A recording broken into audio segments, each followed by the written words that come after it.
Hello friends and subscribers, welcome to Tamil Bell YouTube channel.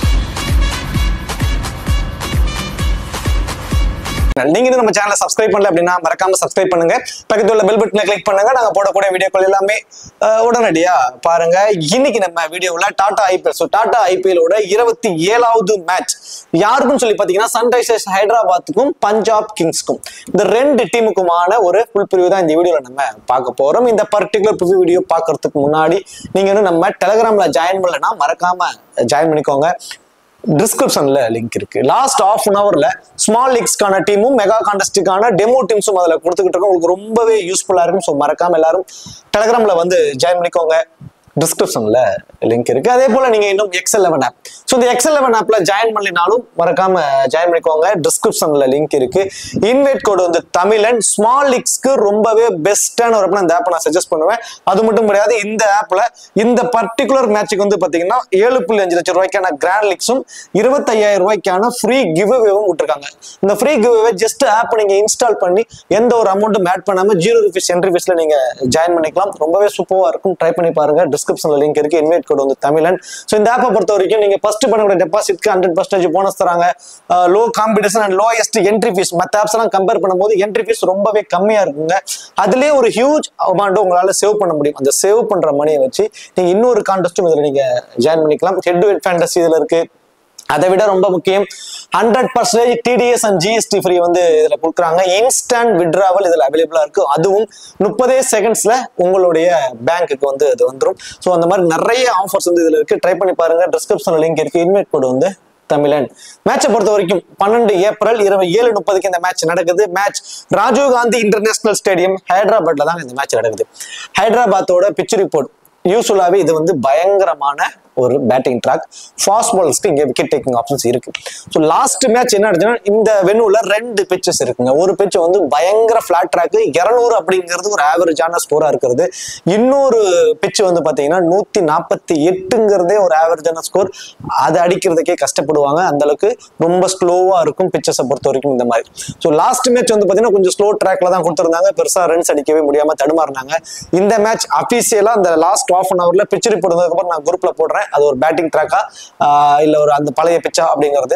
Batting track அப்படின்னா கண்டிப்பா 200 run வருது இந்த வென்யூல பாசிபிளுங்க. High ஸ்கோரிங்கா இருக்கும். அதை சேஸ் பண்றதுக்கும் ஈஸியா வந்து சேஸ் பண்ணி வந்து வின் பண்ணுவாங்க. ஸோ லாஸ்ட் ஹாஃப் அன் ஹவருக்கு லைக் ஒரு 7 மணிக்கு டாஸ்னா ஒரு 6:45 பிச் ரிப்போர்ட் வந்துடும். ஸோ அதை நான் குரூப்ல போட்டு அதுக்கான டீடைல்ஸும் வந்து நான் குரூப்ல கொடுக்குறேன். அதுக்கு மேல பேட்டிங் ட்ராக்கா இருந்தா பேட்ஸ்மேன்ஸ்க்கு ஃபுல்லா நீங்க ஃபேவரா நீங்க போடுறது ஒரு பெட்டர் ஆப்ஷனா இருக்கும் இந்த வென்யூவை பொறுத்த வரைக்கும். இங்க ரீசன்ட் ரெக்கார்ட் கடைசியா நடந்த 5 T20ல 201ங்கிறது ஒரு ஆவரேஜான ஸ்கோரா இருக்கு. அந்த நான் சொன்ன அந்த பர்டிகுலர் பிச்சில் நடக்கிறப்போ 200ங்கிறது 230 240 கூட வரும். அந்த அளவுக்கு ஒரு ஹை ஸ்கோரிங் பிச்சு தான் அது. 62 விக்கெட் போயிருக்கு. ஃபுல்லா கிட்டத்தட்ட 45 விக்கெட் ஃபாஸ்ட் பாலர்ஸ் தான் எடுத்திருக்காங்க. ஸ்பின்னர்ஸ்க்கு பெருசா இங்கே அட்சஸ் இல்லை. ஃபாஸ்ட் பாலர்ஸ் தான் அதிகப்படியான மெஜாரிட்டியான விக்கெட்ஸ் அவங்க தான் எடுத்திருக்காங்க. வெறும் 17 விக்கெட் தான் வந்து ஸ்பின்னர்ஸ் வந்து எடுத்திருக்காங்க. ஹெட் டு ஹெட் ரெக்கார்ட் கடைசி 5 வருஷத்துல 9 முறை இவங்க 2 பேரும் நேருக்கு நேர் மோதிருக்காங்க. அதுல பியூர்லி அப்பர் ஹேண்டா இருக்கிறது சன்ரைசர்ஸ் ஹைதராபாத் தான். 6 முறை அவங்க வந்து பிளே பண்ணிருக்காங்க. ஸோ பஞ்சாப் வந்து பாத்தீங்கன்னா 3 முறை வந்து பிளே பண்ணிருக்காங்க. சாரி வின் பண்ணிருக்காங்க.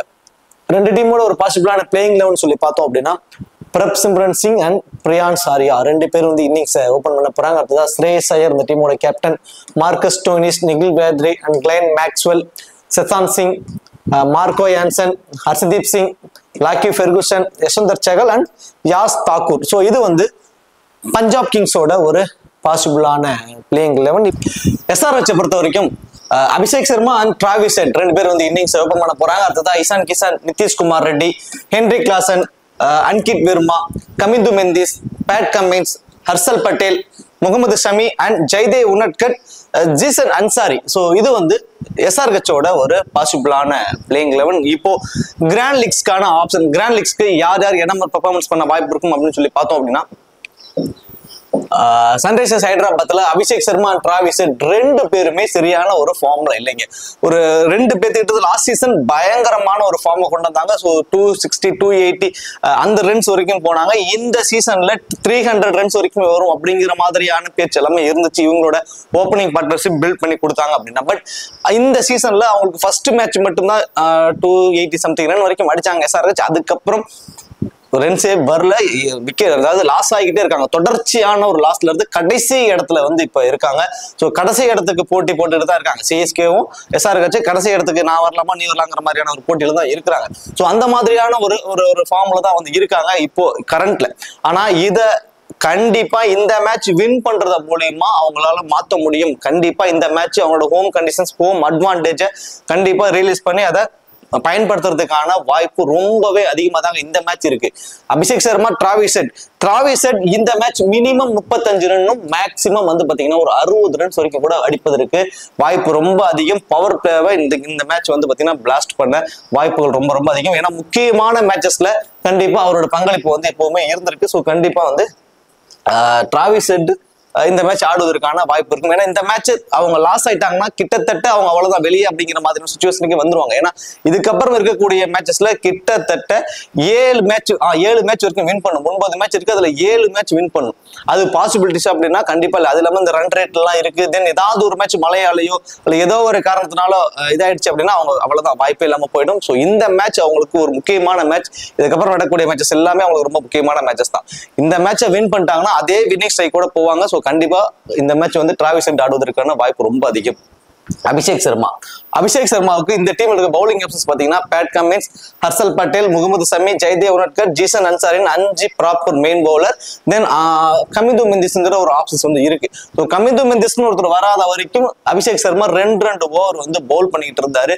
ஸோ இந்த மேட்ச் அவருக்கான பவுலிங் ஆப்ஷன்ஸ் இருக்குவானா கண்டிப்பா அது மிகப்பெரிய கொஸ்டின் மார்க். ஏன்னா கமிது மெந்திஸ்னு ஒருத்தர் இல்ல, அவரை வெளியே எடுத்துடுறாங்க அப்படிங்கிற மாதிரி பிளேயிங் கிரவுண்ட் வந்துச்சு அப்படின்னா அதுல அபிஷேக் சர்மா கண்டிப்பா 2 ஓவர் வரைக்கும் போல் பண்ணுவாரு. கமிது மெந்திஸ்னு ஒருத்தர் இருக்கும் போது அவருக்கு தான் வந்து ஓவர் கொடுக்குறாங்க. ஸோ அபிஷேக் சர்மா இந்த மேட்ச் வந்து பாத்தீங்கன்னா பேட்டிங்ல குயிக் ஃபயரா ஒரு 25 to 30 ரன்ஸ் வரைக்கும் அடிப்பாரு. ஃபேண்டஸ்டிக் வருவதற்கான வாய்ப்பு அவருக்கு ரொம்ப அதிகம். ஸோ இப்போ எக்ஸாம்பிளுக்கு டிராவிஸ் ஹெட், அபிஷேக் சர்மா 2 பேருமே அந்த பவர் பிளேவை யூஸ் பண்ணி ஒரு 7 ஓவருக்கு ஒரு 75 ரனோ 80 ரனோ அடிச்சிடறாங்கன்னு வச்சுக்கோமே. அடுத்து வரக்கூடியவங்க அதே ரன் ரேட்டை மெயின்டைன் பண்ணணும்னு ஆடுறப்போ ஏர்லியாவே விக்கெட் விழ தான் வாய்ப்புகள் ரொம்ப அதிகம். இப்போ டிராவிஸ் ஹெட், அபிஷேக் சர்மா இவங்க 2 பேரும் ஒரு 8 ஓவருக்கு ஒரு 90 ரன் வரைக்கும் கொண்டு வந்துடுறாங்க. அப்புறம் தான் விக்கெட் விழுதுன்னா அதே ரன் ரேட்டை மெயின்டைன் பண்ணணும் தான் இஷான் கிஷானும் வெரி ஃபர்ஸ்ட் பால்ல இருந்து ஒரு அக்ரெசிவ் இன்டோட ஆடுவாரு. அவர் யூஸ்வலாவே அப்படிதான். பட் இந்த மாதிரி ரன் ரேட் மெயின்டைன் இருக்கும்போது அப்படிதான் ஆடுவார். அப்படிங்கிறப்போ ஏர்லியராகவே விக்கெட் விட தான் இஷான் கிஷானுக்கு வாய்ப்பு இருக்கு. இதுவே டாப் ஆர்டர்ல ஏர்லியரா ஒரு விக்கெட் விழுந்துரும். டிராவிஸ் ஹெட், அபிஷேக் சர்மா 2 பேர்த்தோட விக்கெட் ஏதாவது ஒரு விக்கெட் ஏர்லியரா விழுந்துருங்கிற மாதிரி ஒரு டீமை நீங்க மேக் பண்றீங்க அப்படின்னா அதுல இஷான் கிஷான் ரொம்ப ரொம்ப ரொம்ப இம்பார்ட்டன்ட். டாப் ஆர்டர்ல 2 பேருமே நல்லா ஆடிடுவாங்க. அபிஷேக் சர்மா, டிராவிஸ் ஹெட் 2 பேருமே ஆடிடுவாங்கன்னா அதுல நீங்க வந்து இஷான் கிஷான் வந்து நீங்க ஒமிட் பண்ணிடலாம். நிதிஷ்குமார் ரெட்டி இந்த மேட்ச் போத் இன்னிங்ஸ்லயுமே மினிமம் 25 ரன்னும் மேக்ஸிமம் 30 ரன்னும் அடிப்பதற்கான சான்சஸ் அது மட்டும் கிடையாது. இவரோட ஃபீல்டிங் பொசிஷன்ஸ் எல்லாமே அந்த ஸ்கொயர் பவுண்டரிஸ் அந்த லாங் ஆஃப்ல இருக்கிறதுனால 1 or 2 கேச்சஸும் அவர் வந்து பிடிச்சிருவாரு. ஃபேண்டசி டீம்ல வருவதற்கான வாய்ப்பு இந்த மேட்ச் இவருக்கு வந்து ரொம்ப ரொம்ப ரொம்ப ரொம்ப அதிகம். ஹென்ரி கிளாசன் யூஸ்வலாவே நம்ம அவரை பத்தி எப்பவுமே சொல்றதுதான் பேட்டிங் ஃபர்ஸ்ட்னா மஸ்ட் அவரை நீங்க வச்சுக்கோங்க. விக்கெட் கீப்பர் மூலியமா கிடைக்கக்கூடிய 25 ஃபேண்டசி பாயிண்ட்ஸ். தென் அவர் பேட்டிங் ஃபர்ஸ்ட்ங்கிறப்ப கடைசி 5 ஓவர் அவருக்காக ஒதுக்கி வச்சிருவாங்க. அவர் தான் வந்து ஆடுவாரு. ஸோ கடைசி 5 ஓவர்ல அவர் பிளாஸ்ட் பண்ணிடுவாரு. So Henry Klaasen must try first batting அப்படின்னா. செகண்ட் பேட்டிங்ல நீங்க ஒரு 50-50 ஆப்ஷன்ஸ்ல கொண்டு போயிடலாங்க. செகண்ட் பேட்டிங்னா எந்த மாதிரியான ஆப்ஷன்ஸ் எல்லாம் இருக்கும் அப்படின்னா சப்போஸ் ஏர்லியரா 2 விக்கெட் விழுதுன்னா ஹென்ரி கிளாசனுக்கு முன்னாடி அங்கித் பெர்மாவுக்குலாம் வாய்ப்பு தருவாங்க. 1 அதுல ஒரு மைனஸ் அவருக்கு இருக்கு. 2வது அவங்க ஆப்போனன்ட் அடிக்கக்கூடிய ரன்ஸ் ஒரு 160 ரன் சம்திங் அடிக்கிறாங்கன்னு வச்சுக்கோமே, அதை இவங்க 15 ஓவர்ல அடிப்பதற்கான வாய்ப்பு கூட இருக்கும். ஸோ டாப் ஆர்டரே கூட அடிச்சு வின் பண்ணதுக்கான பாசிபிலிட்டிஸ்லாம் கூட அமையும். ஸோ ஒரு டாக்டிக்கலா நம்ம பார்த்தோம் அப்படின்னா சம்டைம்ஸ் செகண்டா பேட் பண்ணும்போது அவருக்கு பேட்டிங்கான வாய்ப்பே கிடைக்காம கூட போவதற்கு சான்சஸ் இருக்கு. ஸோ அதனாலதான் சொல்றேன். ஆனா ஃபர்ஸ்ட் பேட்டிங்னா கடைசி 5 ஓவர் இவருக்காக ஒதுக்கி வச்சுட்டாங்க. கடைசி 5 ஓவர் எந்த விக்கெட் விழுந்தாலும் உடனே ஹென்ரி கிளாசனை வந்து ஆட வச்சிருவாங்க. ஸோ பேட்டிங் ஃபர்ஸ்ட் பண்றப்போ அவரு ரொம்பவே இம்பார்ட்டன்ட் பிக்கா வந்து இருக்காரு. அனிகேட் வெர்மா பேட்டிங் செகண்ட் பண்ணும்போது அவருக்கு நீங்க வந்து ட்ரை பண்ணி பார்க்கலாம். அப்படி இல்லைன்னா ஒரு ஒன் சைட் டீம்ஸ் நீங்க ட்ரை பண்றீங்க, பஞ்சாப்க்கு வந்து ஃபேவரா ஒரு டீம் SRH தோத்துரும் அப்படிங்கிற மாதிரி ஒரு டீமை நீங்க வந்து மேக் பண்ண போறீங்கன்னா அதுக்கு அனிகேட் வெர்மாவுக்கு நீங்க ட்ரை பண்ணுங்க. நியூட்ரலான டீமுக்கு வந்து அவருக்கு பேட்டிங்கான வாய்ப்பு கிடைக்காது. ஸோ கமிது மெந்திஸ் அவர் வரக்கூடிய டவுனுக்கு ஒரு 10 ல இருந்து ஒரு 15 ரன்ஸ் வரைக்கும் தாங்க அடிப்பாரு. பேட் கமின்ஸ் போத் இன்னிங்ஸ்லயுமே இம்பார்ட்டன்ட். பர்டிகுலர்லி ஃபர்ஸ்ட் போல் பண்ண போறாருன்னா 2ங்கிறது 3 விக்கெட் வரைக்கும் கூட எடுப்பதற்கான பாசிபிலிட்டிஸ் ரொம்ப ரொம்ப ரொம்ப ரொம்ப அதிகம். கண்டிப்பா ஒரு கிராண்ட் லீக்ல கேப்டன் வைஸ் கேப்டன் கூட ட்ரை பண்ணுங்க ஃபர்ஸ்ட் போல் பண்ணும்போது. செகண்டா பால் பண்ணும்போது ஒரு விக்கெட் தான் எடுப்பார். பட் இருந்தாலும் பேட்டிங் ஃபர்ஸ்ட் பண்ணும்போது பேட்டிங்ல வந்து ஒரு 10 ரனோ ஒரு 15 ரனோ அடிச்சிருவாரு. செகண்டா பால் பண்றப்போ ஒரு விக்கெட் அப்படிங்கிறப்போ ஒரு ஃபேண்டசி டீம் வருவதற்கான வாய்ப்பை கொண்டு வந்துடுறாரு. ஸோ ஃபர்ஸ்ட் பால் பண்ணும்போது அந்த டெத் ஓவர்ஸ்ல எல்லாம் பால் பண்றதுனால 2 விக்கெட்டுங்கிறது ஒரு சாலிடா வந்து கிடைச்சிடும். ஸோ ஃபர்ஸ்ட் பால் பண்ணும்போது பேட் கமின்ஸும் ஹர்ஷல் பட்டேல் இந்த 2 பேரும் தான் டெத் ஓவர்ஸ்ல பால் பண்றதுனால 2 பேத்துக்கிட்ட இருந்தும் ஒரு 2 விக்கெட் வரைக்கும் கிடைப்பதற்கான வாய்ப்பு வந்து ரொம்ப ரொம்ப ரொம்ப ரொம்ப அதிகம். முகமது சமி ஃபர்ஸ்ட் பால் பண்ணும்போது 1 விக்கெட் வரைக்கும் எடுப்பாரு. செகண்டா பால் பண்ணும்போது இந்த 1 விக்கெட் 2 விக்கெட்டா கன்வெர்ட் ஆயிடுங்க. ஸோ ஃபர்ஸ்ட் பால் பண்ணும்போது எப்படி நம்ம பேட் கமின்ஸ் ஹர்ஷல் பட்டேல் 2 பேருக்கும் இம்பார்ட்டன்ஸ் கொடுக்குறோம், அதே மாதிரி செகண்டா பால் பண்ணும்போது Pat Cummins and Mohammed Shami இந்த 2 பேருக்கும் நீங்க இம்பார்ட்டன்ஸ் கொடுத்துக்கிறது பெட்டரா இருக்கும். ஸோ யூசுவலாவே வந்து பாத்தீங்கன்னா முகமது சமி ரொம்ப சூப்பரா பால் பண்ணுவார் லெஃப்ட் ஹேண்டர்ஸ்க்கு அகேன்ஸ்டா. இன்சியல் த்ரெட் வந்து பிரியான் சாரியா, ஸோ அவருக்கு வந்து இவர்கிட்ட இருந்து கண்டிப்பா கிடைக்கும். பிரியான் சாரியா ஒரு யங் கன் லாஸ்ட் மேட்ச் ஒரு சூப்பரான ஒரு ஃபார்ம் வெளிப்படுத்த சதம் அடிச்சார். பட் இருந்தாலும் அந்த இன்சியல் ஸ்விங் அவருக்கு 2 கேட்ச் எல்லாம் விட்டாங்க. ஸோ அதுக்கப்புறம் அடிச்சாரு. அந்த இனிஷியல் ஸ்விங் தென் லெஃப்ட் ஹேண்டர்ஸ்க்கு அகைன்ஸ்ட் அக்யூரன்சி இருக்குங்க, இவர்கிட்ட பயங்கர அக்யூரன்சி இருக்கும். ஸோ கண்டிப்பா வந்து லைன் அண்ட் லென்த்ல போல் பண்ணி அவரோட விக்கெட்டை வந்து இயர்லியராகவே எடுப்பதற்கு சான்சஸ் இருக்கு முகமது சமீட் இருந்து. ஸோ ஃபர்ஸ்ட் போல் பண்ணா அந்த 1 விக்கெட் வரைக்கும் கிடைக்கும். செகண்டா போல் பண்றப்போ அந்த 1 விக்கெட் இயர்லியர் ஆகும். தென் அதுக்கப்புறம் மிடில் வந்து ஏன்னா இவரோட ஓவர் 15 ஓவருக்குள்ளேயே முடிச்சிருவாங்க அப்படிங்கிறப்போ இவருக்கு 2 விக்கெட் எடுப்பதற்கான பாசிபிலிட்டிஸ் இருக்கு செகண்டா போல் பண்ணும்போது. ஜெயதேவ் உனட்கட் கிட்ட இருந்து 1 விக்கெட்டும் ஜீசன் அன்சாரி கிட்ட இருந்து 1 விக்கெட் வரைக்கும் எடுப்பாங்க. அவங்க ஃபேண்டசி டீம்ல வருவதற்கான பாசிபிலிட்டிஸ் கொஞ்சம் கம்மி தான். பஞ்சாப் கிங்ஸை பொறுத்த வரைக்கும் பிரப்சிம்ரன் சிங் அண்ட் பிரசாந்த் ஆரியா, பிரியான் சாரியா அந்த 2 பேர் வந்து இன்னிங்ஸ் ஓபன் பண்றாங்க. இதுல பிரப்சிம்ரன் சிங் விக்கெட் கீப்பருங்கிற அட்வான்டேஜ் வந்து அவருக்கு இருக்குங்க. ஸோ விக்கெட் கீப்பர் மூலியமா கேட்ச் அண்ட் ஸ்டெம்பிட் ரன் அவுட்ல வந்து சம் ஃபேண்டசி பாயிண்ட்ஸோட வந்துருவாரு. தென் பேட்டிங்ல வந்து ஆடக்கூடிய எபிலிட்டி. ஸோ போத் இன்னிங்ஸ்க்குமே அவர் கிட்டத்தட்ட சேஃபான ஆப்ஷன் ஆயிடுறாரு. ஏன்னா நம்ம ஹென்ரி கிளாஸ்ல எடுத்துக்கிட்டோம்னா பேட்டிங் ஃபர்ஸ்ட்ங்கிறப்ப அவர் ரொம்பவே இம்பார்ட்டன்ட் அப்படிங்கிற ஒரு கான்செப்ட்ல அவர் கிட்டத்தட்ட 80% அவர் பேட்டிங் ஃபர்ஸ்ட் பண்றப்ப தான் இம்பார்ட்டன்டா இருக்கு. பட் பிரியான் பிரப்சிம்ரன் சிங்கை பொறுத்த வரைக்கும் இன்னிங்ஸை ஓப்பன் பண்றாரு. எப்படினாலும் அவர் பேட்டிங் இப்போ ஹென்ரி கிளாஸ்ல நம்ம சொல்லுவோம் சேஸ் பண்றப்ப ஒரு பேட்டிங்க்கு வருவாரோ அப்படிங்கிறதே ஒரு கொஸ்டின் மார்க் ஆயிடும். சம்டைம்ஸ் டாப் ஆர்டரை கூட அடிச்சு வின் பண்ண பாசிபிலிட்டிஸ் இருக்கு. ஆனா பிரப்சிம்ரன் சிங் ஓப்பன் பண்றதுனால கம்பல்சரி அவர் பேட்டிங்க்கு வந்தே ஆகணும். ஃபர்ஸ்ட் பேட்டிங்கா இருந்தாலும் சரி செகண்ட் பேட்டிங்கா இருந்தாலும் சரி அவர் சேஃபான ஆப்ஷன் ஆயிடுறாரு. இப்போ பவர் பிளேவை பயன்படுத்தி ஒரு 20-25 ரன் அடிச்சுட்டா கூட அந்த விக்கெட் கீப்பர் மூலமா கிடைக்கூடாது 20 ஃபேண்டசி பாயிண்ட்ஸ் அவரை ஃபேண்டசி டீமுக்குள்ள கொண்டு வந்துருது. So Prabhsimran Singh wicket keeper ஆப்ஷன்ஸ்ல ஒரு சேஃபான ஆப்ஷனா வந்து இருக்காரு பஞ்சாப் கிங்ஸ்க்காக. பிரியான் சாரியா ஸோ செம ஃபார்ம், ஓகே லாஸ்ட் மேட்ச் சதம் அடிச்சாரு, எல்லாம் ஓகே. ஒரு 2-3 கேச்சஸ்லாம் அவருக்கு டிராப் பண்ணாங்க. So catches win the matches அப்படிதான். என்னைக்குமே கேச்சஸ் டிராப் பண்ணோம்னா அந்த டீம் வந்து வின் பண்ணிடுவாங்க, அதுல எந்த ஒரு மாற்றமுமே கிடையாது. பிரியான் சாரியா லாஸ்ட் மேட்ச் அதோட வாய்ப்பெல்லாம் பயன்படுத்தி ஒரு ஃபென்டாபிளஸ் இன்னிங்ஸ் தான் சொல்லலாம். ஒரு அந்த அளவுக்கு ஒரு சூப்பரான ஒரு நாக் ஆடினாரு, எல்லாம் ஓகே. ஒரு யங் கன், பயம் இல்லை, சூப்பரா ஆடுறாரு. பட் அந்த அக்யூரன்சியோட போல் பண்ணக்கூடியவங்க யூஸ்வலாவே இன்டர்நேஷனல் லெவல்ல எக்ஸ்பீரியன்ஸ் அண்ட் அகேன்ஸ்டாவே லெஃப்ட் ஹேண்டர்ஸ்க்கு அகேன்ஸ்டாவே ரொம்ப சூப்பரா போல் பண்ணக்கூடியவர் நம்ம முகமது சமி. ஸோ இவரு கொஞ்சம் இப்பதான் வளர்ந்து வரக்கூடிய பிளேயர். அந்த ஒரு இன்எக்ஸ்பீரியன்ஸ் மேபி அவரோட பால்ல இவருக்கு ஒரு த்ரெட் வரலாம். கண்டிப்பா அவர்கிட்ட இருந்து ஒரு பயங்கரமான த்ரெட் இருக்கு. அது மட்டும் கிடையாது, பேட் கமின்ஸோட எக்ஸ்பீரியன்ஸ். ஸோ இந்த மாதிரியான விஷயங்கள்ல பிரியான் சாரியாவோட விக்கெட் ஏர்லியரா விழலாம். அவரோட ஃபார்மை கன்சிடர் பண்றப்போ நீங்க ஒரு 30% அவரை பிக் பண்ணுங்க. அதாவது ஒரு 3 டீம் ஒரு 10 டீம் போறீங்கன்னா ஒரு 3 டீம் வரைக்கும் ட்ரை பண்ணுங்க. ஆப்போனன்ட் டீம்ல இருக்கக்கூடிய குவாலிட்டியான பவுலர்ஸை பாக்குறப்ப அவர் ஏர்லியரா அவரோட விக்கெட்டை விடுவார் அப்படிங்கிற மாதிரி தான் எனக்கு தோணுது. ஸ்ரேயஸ் ஐயர் ரீசன்ட் ஃபார்ம் சூப்பருங்க. ஒரு பெரிய நாக் ஆடுவாரு, ஒரு கேப்டன் வைஸ் கேப்டன் அளவுக்கு ஆடுவாரானா அது கொஸ்டின் மார்க். கேட்ச் பிடிக்க வாய்ப்பு அதிகம் உள்ள இடங்கள்ல ஃபீல்டிங் பொசிஷன்ஸ், அதாவது அந்த ஸ்லாக் ஓவர்ஸ்ல இந்த கொஞ்சம் லாங்கா ஃபுக்லாம் ஃபீல்டிங் போயிடுறாரு. ஸோ 1 or 2 கேச்சஸ் பிடிக்கும் வாய்ப்பு இருக்கு. 1. 2வது ரீசன்ட் ஃபார்ம் சூப்பர்வா இருக்கு, ஹெட்வுட் ரெக்கார்டும் நல்லா இருக்கு. ஸோ இதெல்லாம் பார்க்கும்போது ஸ்ரேயஸ் ஐயர் இருந்து மினிமம் 25 ரன், அதாவது அந்த ஃபேண்டசி டீம்ல வர அளவுக்கான ஒரு ரன்ஸை வந்து அவர் கொண்டு வந்து ஃபேண்டசி டீமுக்குள்ள ஒரு வந்துருவாரு. சரி ஓகே. இப்போ ஸ்டோயினிஸ்க்கு பவுலிங் ஆப்ஷன்ஸ் இருக்கா அப்படின்னா அது இந்த மேட்ச் கொஞ்சம் ஒரு கொஸ்டின் மார்க்காக தாங்க இருக்க போகுது. ஏன்னா Marco Jansen, Harshdeep Singh, Lockie Ferguson, then Yash தாக்கூர்னு இப்படி 4 ஃப்ரண்ட் லைன் ஃபாஸ்ட் பவுலர்ஸ் இருக்காங்க. ஸோ 5வது பவுலிங் ஆப்ஷன் இருக்கு யஷ்வந்தர் சேகல். இப்படி 5 பேருமே ஃப்ரண்ட் லைன் பவுலர்ஸா இருக்காங்க. 4 ஃபாஸ்ட் பவுலர்ஸ் இருக்காங்க. ஸோ ஒரு ஸ்பின்னர் இருக்காங்க. அப்ப எக்ஸ்ட்ரா இன்னொரு ஸ்பின்னர் தான் அவங்களுக்கு தேவைப்படும். அப்படிங்கிறப்போ கிளைன் மேக்ஸ்வெல் தான் பவுல் பண்ணுவார். அதுக்கு தகுந்த மாதிரியே ஆப்போசிட்ல டிராவிஸ் ஹெட், அபிஷேக் சர்மா, இஷான் கிஷான் இந்த 3 லெப்டிஸ் இருக்காங்க. ஸோ அதுக்கப்புறம் இல்லை, ஸோ இந்த 3 லெப்டிஸ் இருக்காங்க. ஸோ எப்படினாலுமே முதல் 6 ஓவர் வரைக்கும் அந்த ஓப்பனிங் பார்ட்னர்ஷிப் பில்ட் ஆவதற்கான வாய்ப்பு இருக்கும். அப்படி இல்லைன்னா ஏர்லியரா விக்கெட் விழுந்தா கூட இசான் கிஷான் வந்து ஒரு 6 ஓவர் 7 ஓவர் வரைக்கும் அந்த பார்ட்னர்ஷிப் பில்ட் ஆகிறதுக்கு இந்த மேட்ச் கண்டிப்பா பாசிபிலிட்டிஸ் இருக்கு. அப்படிங்கிறப்ப அந்த 7வது ஓவர் 6 ஓவர் முடிஞ்சிருச்சுன்னா 2 லெஃப்ட் ஹேண்டர் அட்டன் டைம்ல கிரீஸ்குள்ள இருக்காங்கன்னா உடனே கண்டிப்பா ஸ்ரேயஸ் ஐயரோட பார்வை கிளென் மேக்ஸ்வெல் மேலதான் போகும். அவர் வந்து 2 ஓவர் வரைக்கும் பவுல் பண்ண போறாரு. ஸோ இந்த மேட்ச் கிளென் மேக்ஸ்வெலுக்கு வந்து 2 ஓவர், அதாவது பவுலிங்ல ஃபேண்டசி வேல்யூ கொஞ்சம் இன்க்ரீஸ் ஆகுது, தென் பேட்டிங்ல ஒரு ஹை ஸ்கோரிங் மேட்சஸா இருக்க போகுது. அப்படிங்கிறப்போ கண்டிப்பா இவரோட டவுன் வந்து கொஞ்சம் மேலேயே வர வாய்ப்புகள் இருக்கு. இந்த மேட்ச் பேட்டிங்லயும் வந்து பிளாஸ்ட் பண்ண சான்சஸ் ரொம்ப அதிகம். ஸோ அப்போ போத் பேட் அண்ட் பவுல் ரெண்டுலயுமே அவரோட ஃபேண்டசி வேல்யூ இன்க்ரீஸ் ஆகுறதுனால இந்த மேட்ச் கிளென் மேக்ஸ்வெலுக்கு வந்து ஒரு இம்பார்ட்டன்ட் மேட்சஸா வந்து இருக்க போகுது. அவரோட ஃபேண்டசி வேல்யூ இந்த மேட்ச் வந்து இன்க்ரீஸ் ஆகுது. ஸோ ஸ்டோய்னிஸோட ஃபேண்டசி வேல்யூ பவுலிங்ல வந்து இறங்குதுங்க. ஸோ பவுலிங்ல அவரோட ஃபேண்டசி வேல்யூ டவுன் ஆகுது. அஸ் அ பிளேயரா பேட்டரா அவர்றது நம்ம ஒரு 25 ரன்ஸ் வரைக்கும் எதிர்பார்க்கலாம். ஃபேண்டசி டீம்ல வருவாரானா அது கொஸ்டின் மார்க் தான். நெகில் வேத்ரே இந்த டீமோட பிக் டிஃபரன்சியல் பிக்கா இருக்கக்கூடிய ஒரு பிளேயர் நெகில் வேத்ரே. ஸோ எப்போ எந்த மாதிரி சமயத்துல அதுதான் இங்க விஷயம். இப்போ நீங்க எஸ்ஆர் கட்சிக்கு ஃபேவரா ஒரு டீமை நீங்க மேக் பண்ண போறீங்க, ஒரு ஒன் சைடா ஏர்லியரா 2 விக்கெட் விழுந்துரும் ஸோ அப்படிங்கிற மாதிரி ஒரு டீமை மேக் பண்றீங்கன்னா அதுல நெகில் வேத்ரே மஸ்ட் ட்ரை. ஸோ அதுல வந்து கொஞ்சம் ஸ்டாண்ட் பண்ணிட்டு அதுக்கப்புறம் அவர் வந்து பிளாஸ்ட் பண்ணுவாரு. கொஞ்சம் பர்சன்டேஜ் வைஸா ரொம்ப கம்மியா தாங்க இருப்பாரு. ஸோ ஒரு ஒன் சைட் டீம்ஸ்க்கு நீங்க வந்து நெகில் வேத்ரேக்கு ட்ரை பண்ணுங்க. ஒரு நியூட்ரலான டீமா அப்படின்னா கண்டிப்பா வந்து நெகில் வேத்ரே வந்து நீங்க மிஸ் பண்ணிடுங்க. ஸோ செசாந்த் சிங் லாஸ்ட் மேட்ச் சூப்பரான ஒரு இன்னிங்ஸ். கடைசியில வந்து செசாந்த் சிங்கும் மார்க்கோ யான்சன் சேர்ந்து ஒரு பார்ட்னர்ஷிப்பை பில்ட் பண்ணி செசாந்த் சிங் 50+ ரன்ஸ் வரைக்கும் அடிச்சாரு.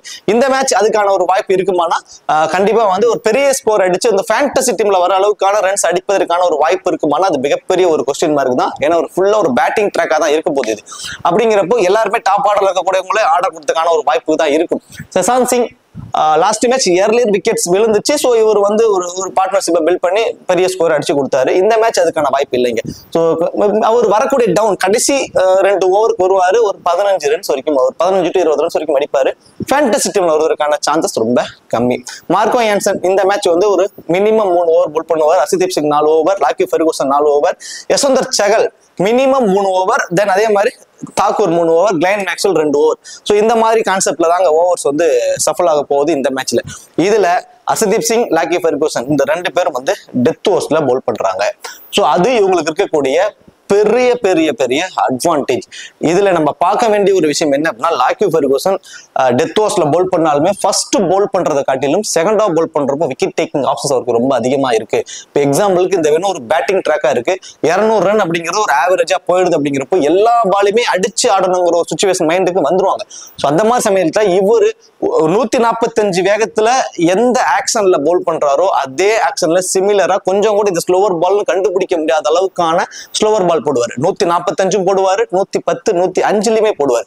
So cutters variations, knuckle balls, இப்படி லாட் ஆஃப் வேரியேஷன்ஸ் வச்சிருக்காரு லாக்கி ஃபெர்குசனை பொறுத்த வரைக்கும். ஸோ செகண்டா பால் பண்றப்போ அவரோட விக்கெட் டேக்கிங் ஆப்ஷன்ஸ் ரொம்ப அதிகமா இருக்கும். இவரோட பால் அடிச்சு ஆடணும்னு போறப்போ நிறைய டாப்பேஜ் ஆகிறதுக்கு சான்சஸ் இருக்கு, பவுல்டு முறையில் அவுட் ஆகிறதுக்கு சான்சஸ் இருக்கு.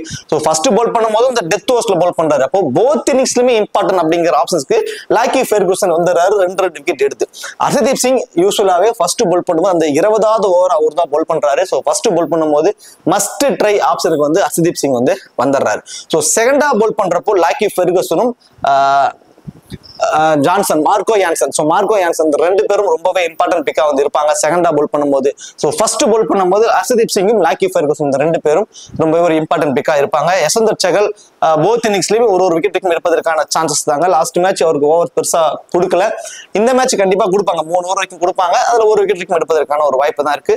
தாக்கூர், யாஸ் தாக்கூரை பொறுத்த வரைக்கும் இவரும் அந்த டெத் ஓவர்ஸ்ல பவுல் பண்றதுனால 1 விக்கெட் வரைக்கும் எடுப்பதற்கான ஒரு வாய்ப்பு. அதிகப்படியான ஓவர்ஸ் பவுல் பண்ணுவாரான்னா அது மிகப்பெரிய ஒரு கொஸ்டின் மார்க் தான். இந்த டீமை பொறுத்த வரைக்கும் Prabhsimran Singh, Shreyas Iyer, Prabhsimran Singh 1, Shreyas Iyer 2, Glenn Maxwell 3, Lockie Ferguson 4, Harshdeep Singh 5, Marco Jansen 6, Stoinis 7. இந்த 7 பிளேயரும் பஞ்சாப் கிங்ஸ்ல இருந்தும். Abhishek Sharma 1, Travis Head 2, Nitishkumar Reddy 3, Henry Klaasen 4, Pat Cummins 5, Harshal Patel 6, Mohammed Shami 7. இந்த 7 பேரும் சன்ரைசர்ஸ் ஹைதராபாத்ல இருந்து மொத்தம் இந்த 14 பிளேயர். இந்த 14 பிளேயர்ல இருந்து 8 அல்லது 9 பிளேயர் ஃபேண்டசி டீம்ல வந்துட்டா கூட உங்களால வந்து போட்ட அமௌண்ட் விட கொஞ்சம் அதிகப்படியான அமௌண்ட் எடுப்பதற்கு சான்சஸ் இருக்கு. ஸோ இந்த ஆப்ஷன்ஸை வச்சு மல்டிபிள் கிராண்ட் லீக்ஸை வந்து கிரியேட் பண்ணுங்க.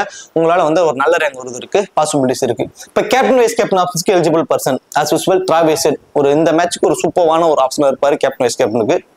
Bad Cummins so first bowl பண்ண போறாங்கன்னா கண்டிப்பா அவருக்கு வந்து நீங்க ஒரு கேப்டனாவோ ஒரு வைஸ் கேப்டன் ஆப்ஷனோ ட்ரை பண்ணி பாருங்க. தென் அதுக்கு அடுத்ததான் வந்து பாத்தீங்கன்னா அபிஷேக் சர்மாவுக்கும் இந்த மேட்ச் வந்து கண்டிப்பா ஒரு டீம்லயாவது ஒரு கேப்டன் வைஸ் கேப்டன் ஆப்ஷனா கொடுத்து பாருங்க. அவரோட ஃபார்ம் நல்லா இல்லை அப்படிங்கிறதுக்காக கமிட் பண்ணிட வேண்டாம். இந்த match Travis head, Abhishek Sharma 2 பேருக்குமே அவரோட ஃபார்மை ரிட்டைன் பண்றதுக்கான ஒரு மேட்சா இருக்கும்.